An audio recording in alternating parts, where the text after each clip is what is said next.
खुलुमबाय एडुकेशन बड'लेण्डआव नोंथांमोनखौ बरायबाय फंबाय बिनानावमोन आं अमृत खेरखातारि सोंनाय फिननाय आयदायाव फिन फैफिनबावबाय दिनै नोंथांमोननि सेराव लानानै फैफिनबावदों सोंनाय फिननाय आयदा दिनै बे आयदायाव मुलुगनि हादोरनि आरो जोंनि रायजोनि माखासे सोंथिफोरखौ जथायनानै सोंनाय फिननाय आयदाखौ नोंथांमोननि सेराव लानानै फैदों बिदिब्ला जागायनोसै दिनैनि सोंनाय फिननाय आयदाखौ दिनैनि गिबि सोंथि 2022नि गिबि बाहागोआव फोसावजानाय आसामनि जिल्लाया मा बे जादों जोंनि बिटिआर हालामनि तामुलपुर जिल्ला तामुलपुरा जादों बिटिआरनि 5थि जिल्ला नैथि सोंथि आसामाव गासै मोनबेसेबां 8थि फारिलाइनि रावखौ मावख'फ्राव बाहायो जों मिथिगौ आसामाव गासै मोनथाम रावखौ जोंनि मावख'फ्राव बाहायो बे मोनथाम रावा जादों बांला असमिया आरो बर' बे मोनथाम रावा जादों 8थि फारिलाइयाव गोग्लैनाय राव थामथि सोंथि आसामाव प्रिन्टिं प्रेसखौ मा जिल्लायाव फसंजेनदोंमोन आसामाव प्रिन्टिं प्रेसखौ शिबसागर जिल्लायाव फसंजेननाय जादोंमोन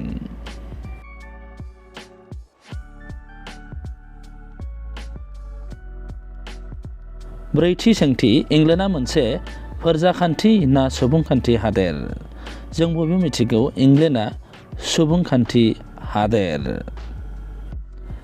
इंलेन्डआ एबा इउनाइटेड किंडमआ भारत हादरखौ 200 बोसोरनि बांसिन सम खुंदोंमोन एबा जोंखौ गादबना दोनदोंमोन बाथि सोंथि चीन हादोरा मोनसे सुबुंखान्थि ना फोरजाखान्थि हादोर जों बयबो मिथिगौ चीन हादोरा मोनसे फोरजाखान्थि हादोर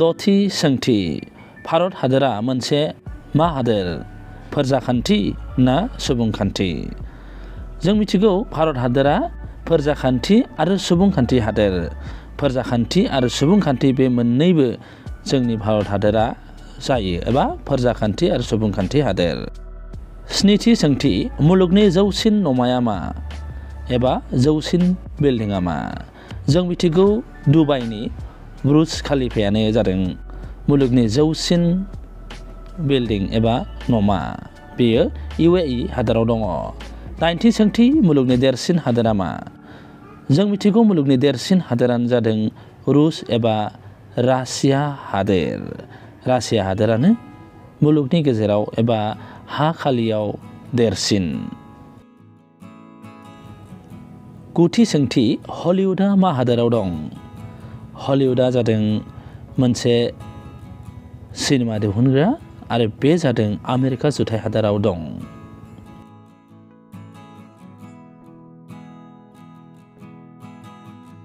जेथि सोंथि आथिखालनि आसाम पुलिसनि DGP डाइरेक्टर जेनेरेल अफ पुलिसआ सोर आथिखालनि डाइरेक्टर जेनेरेल अफ पुलिसआ जादों भास्कर ज्योति महन्त IPS जिसेथि सोंथि भारतनि गिबिसिन चिफ अफ डिफेन्स स्टाफआ सोरमोन भारतनि गिबिसिन चिफ अफ डिफेन्स स्टाफआ जादों जेनेरेल बिपिन रावत बिथाङा दुखुनांथावै हेलिकप्टार जाब्रबथायाव जिउ गारनाङो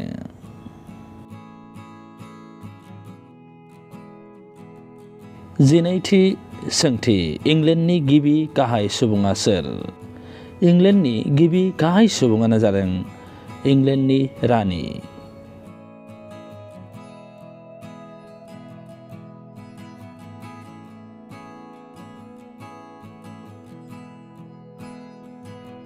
जिथामथि सोंथि लाभलिना बरग'हाया मा गेलेमु गेलेयो एबा मा स्पर्ट्स गेलेयो बिथाङा बक्सिं गेलेयो आरो बक्सिं गेलेनानै बिथाङा टकिअ अलिम्पिकआव ब्रन्जनि बान्था मोननो हादोंमोन जिब्रैथि सोंथि बिष्णु प्रसाद राभाखौ मा बिबुंजों मान होयो बिष्णु प्रसाद राभाखौ जों बयबो कलागुरु बिष्णु प्रसाद राभा होनानै मान होयो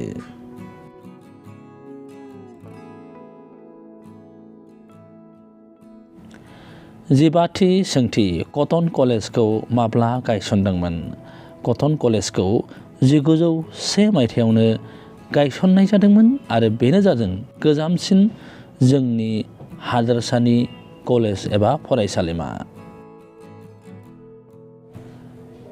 16थि सोंथि आलि आइ लिगां फोरबोखौ मा हारिया फालियो? आलि आइ लिगां फोरबोखौ जोंनि आसामनि मिसिं हारिनि सुबुंफोरा फालिनाय जायो एबा मिसिं हारिनि सुबुंफोरा बे फोरबोखौ फालियो। 17थि सोंथि GST नि आबुं मुङा मा? GST नि आबुं मुङा जादों गुड्स एन्ड सार्भिस टेक्स।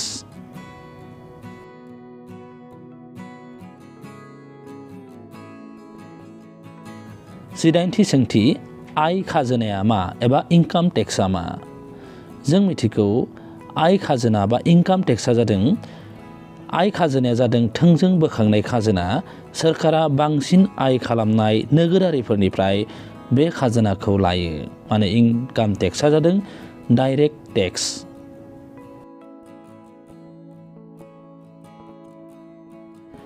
19थि सोंथि BTC आव गासै बेसेबां MCLA बियाब दं? जों मिथिगौ BTC आव गासै 40 MCLA बियाब दं।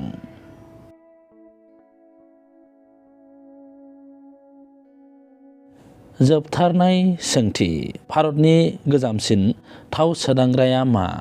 जों बयबो मिथिगौ आसामनि दिगबय रिफाइनारियानो बा थाव सोदांग्रायानो जादों भारतनि गोजामसिन थाव सोदांग्रा दिगबय रिफाइनारि। फंबाय बिनानावमोन, दिनै सोंनाय फिननाय आयदाखौ बेखिनियावनो दोनथ'बाय। उननि समाव नोंथांमोननि सेराव सोंनाय फिननाय आयदाखौ लानानै फैफिनबावगोन। नोंथांमोननि थाखाय माखासे सोदोबनि ओंथिखौ बुंनो नागिरदों। डेम'क्रेसि माने सुबुंखान्थि, रिपाब्लिक माने फोरजाखान्थि। बेखौ बे सोंनाय फिननाय आयदायाव बाहायनाय जादोंमोन। गोजोन्थों।